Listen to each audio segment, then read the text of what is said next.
बढ़िला schematic कनिष्ठ शिक्षकों दरमा 11,110 टंकार 16,000 टंका को पारिश्रमिक वृद्धि। समग्र शिक्षा कार्यक्रम में प्राथमिक और उच्च प्राथमिक स्तर में वर्तमान 13,740 जन स्कीमेटिक कनिष्ठ शिक्षक नियोजित होइछन्ति।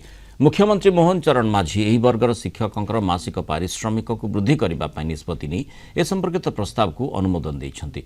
मुख्यमंत्री निष्पत्ति अनुजाई स्कीमेटिक जूनियर टीचर मासिक पारिश्रमिक 11,100 टंकार वृद्धि पाई 16,000 टंका करा जाइछि। यह सहित यह वर्गर शिक्षक मानक ईपीएफ परिमाण मध्य 1443 टंकार 1950 टंका को वृद्धि होइछि।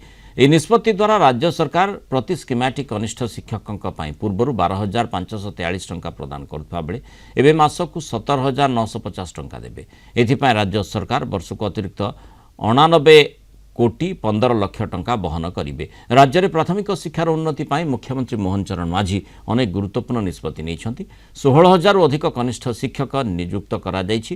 ଗୋଦାବରୀଶ ମିଶ୍ର ଆଦର୍ଶ ପ୍ରାଥମିକ ବିଦ୍ୟାଳୟ ଯୋଜନା କାର୍ଯ୍ୟକାରୀ କରାଯାଇଛି। जूनियर टीचर से दरमा था आम जो निजुक्ति 11,100 वृद्धि कर 16,000 को वृद्धि है निश्चय जहाँफल शिक्षार जो गुणात्मक शिक्षा देवे से सक्षम है जेहेतु 11,100 वर्तमान स्थिति में चलवाटा कष्ट आम सरकार सागे सागे 16,000